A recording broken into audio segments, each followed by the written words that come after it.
TV Marthe vous présente un reportage sur la fondation Chat des rues au Bouvray en Valais. Francine Possiot, bonjour et merci d'accueillir TV Marthe au sein de votre refuge. Depuis combien de temps œuvrez-vous en faveur des animaux? Ça fera 21 ans. Toute une vie, dites-moi. Oui. Votre spécialité, ce sont les chats.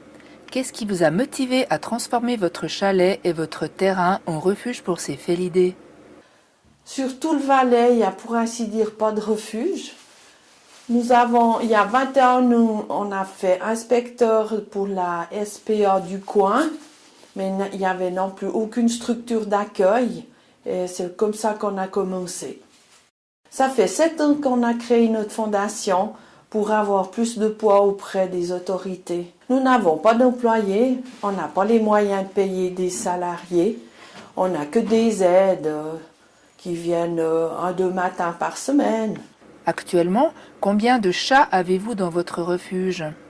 On a à peu près 90 chats en ce moment. C'est là-bas 16 ans parce qu'il n'y a plus de petits.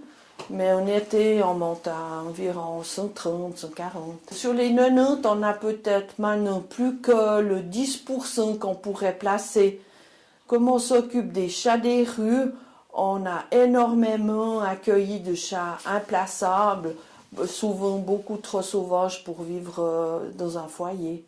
Autant d'animaux, j'imagine que c'est beaucoup de frais, que ce soit au niveau des soins vétérinaires, de la nourriture, des objets, des nettoyages. Comment faites-vous tourner financièrement votre refuge et votre fondation? On tourne grâce à des dons privés. Comment se fait-il qu'il y ait autant de chats et chatons abandonnés? Souvent, les propriétaires de chats ne font pas stériliser leurs chattes. Ils les font porter, mais après, sans l'aide d'articles dans les journaux, c'est très difficile à les placer. Alors, bien souvent, il y en a qui finissent dans les rues, puis la catastrophe arrive. Une chatte fait une portée, les jeunes, ces petits chats ne sont pas sociabilisés, et voilà, un autre chat sauvage commence. Francine, expliquez-nous comment se déroule une journée dans votre refuge. On commence par leur donner à manger. Déjeuner. Allez. Miam miam. Allez, allez.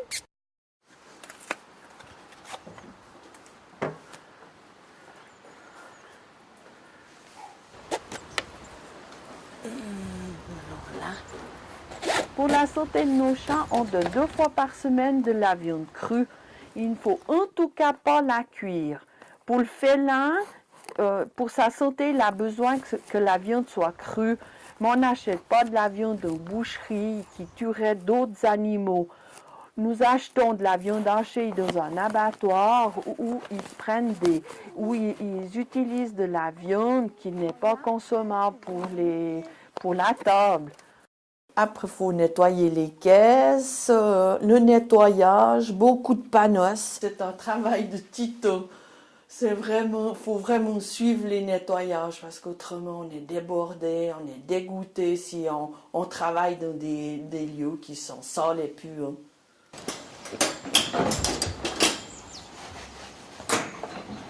Je vous présente l'enclos intérieur des chats sauvages. Ils sont à peu près 50. Ici, c'est un grand bac à litière. Chaque semaine, on met 45 kg de pellets pour qu'ils puissent faire leurs besoins. Voilà nos petits bahuts chauffés où ils se mettent à plusieurs pour dormir, pour se reposer, pour se réchauffer. Ils sont chauffés avec des couvertures chauffantes sous les sacs de couchage. Les étagères peuvent s'amuser et là on a une échelle où ils sortent dans un parc de 400 mètres carrés clôturé. Et comme c'est des chats implaçables, ils ont une vie de chat. Ils ont l'herbe, la terre, ils peuvent gratter, monter. On a plusieurs étagères. Je pense qu'ils ont une vie agréable.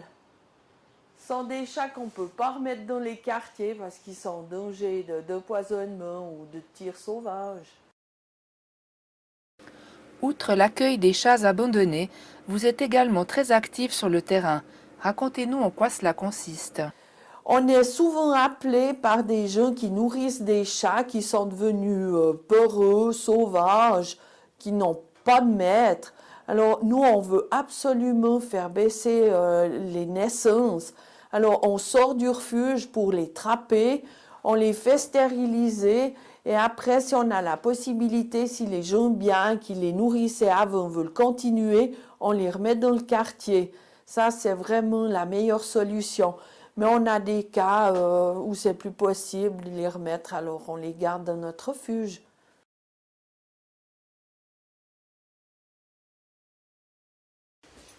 Alors nous nous trouvons maintenant chez Nanou Desfontaines. C'est ici que la Fondation Chat des rues va venir trapper des chats à arrêt. Nanou, alors expliquez-nous en fait combien vous avez de chats dans le coin? En ce moment, j'en ai 7 qui viennent. J'en ai 5 tous les jours, tous les matins, ils sont là, ils attendent la pâtée. Parce qu'ils savent que 3 fois par jour, je leur donne à manger. Alors pour appâter le chat, on met une petite barquette là, toute seule. Bon, je la découpe après. Je referme. Voilà. Et je vais enclencher le système. Il y a une barrette là. On va appuyer ça là. Et voilà. Et quand le chat va rentrer là, il va poser la patte sur la petite plaque qui va déclencher la porte. Elle va se refermer. Claude, j'ai les trappes. On peut y aller. Plus que des petites boîtes à prendre et c'est bon. Les petites boîtes sont là. J'ai oublié les couvertures. Très important. Mais Francine, dites-moi, à quoi elles servent toutes ces couvertures? Alors, c'est quand les chats sont attrapés dans les trappes, on les couvre tout de suite pour pas pas que le chat soit stressé. Il se calme tout de suite et pour le chat, il n'y a pas de problème. Nous voici maintenant dans un quartier habité par de nombreux chats à arrêt.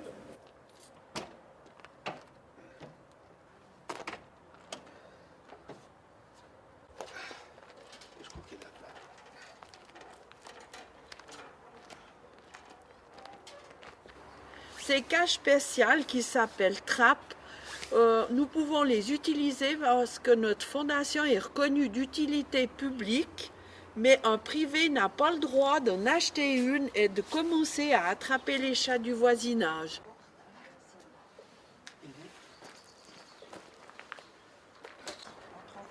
On va mettre l'autre aussi. Je peux croiser ton chat.